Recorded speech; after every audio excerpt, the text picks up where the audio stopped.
অপার সম্ভাবনা সত্ত্বেও দক্ষিণ এশিয়ায় আঞ্চলিক বাণিজ্য এগোচ্ছে না। সার্কভুক্ত দেশগুলোর মোট বাণিজ্যের মাত্র ৫% হচ্ছে নিজেদের মধ্যে। যদিও আঞ্চলিক বাণিজ্য উদারীকরণ, শুল্ক ও অশুল্ক বাধা দূর করা এবং পারস্পরিক অর্থনৈতিক সহযোগিতা বাড়াতে মুক্ত বাণিজ্য অঞ্চল চুক্তি রয়েছে সার্ক দেশগুলোর মধ্যে।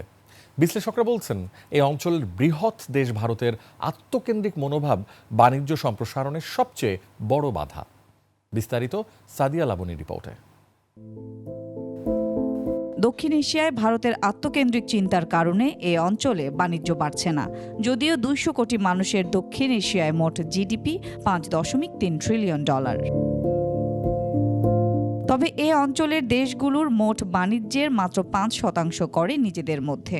যদিও ২০০৪ সালে মুক্ত বাণিজ্য অঞ্চল চুক্তি সাফটা স্বাক্ষর করেছে দক্ষিণ এশিয়ার ৮ দেশ, কিন্তু যে আঞ্চলিক জোটের আওতায় সাফটা সই হয়েছে সেই সার্কই এখন প্রায় অকার্যকর। বিশ্লেষকরা বলছেন, সদস্য দেশগুলোর মধ্যে আস্থার সংকট ও বৈরী সম্পর্কের কারণে সার্ক গঠনের লক্ষ্য অর্জন করা সম্ভব হচ্ছে না।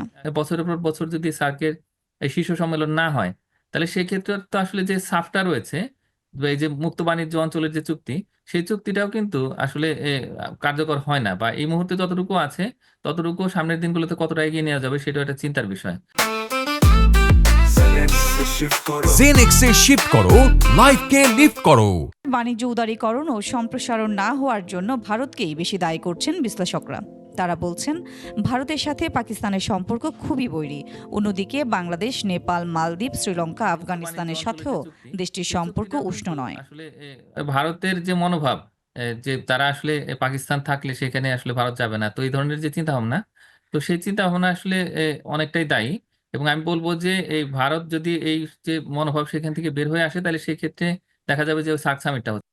দক্ষিণ এশিয়ার দেশগুলোর মধ্যে বাণিজ্য বিকাশে এ অঞ্চলের স্থিতিশীলতা ও দেশগুলোর মধ্যে পারস্পরিক সম্পর্ক উন্নয়নের উপর জোর দিচ্ছেন তারা। যেহেতু একটা বাণিজ্য সম্ভাবনা রয়েছে এই দেশগুলোর, এবং সেটা আসলে যে সেটা বাস্তবায়ন করাটা কিন্তু খুব জরুরি। এবং সাদিয়া লাবনী, ২১ টেলিভিশন, ঢাকা।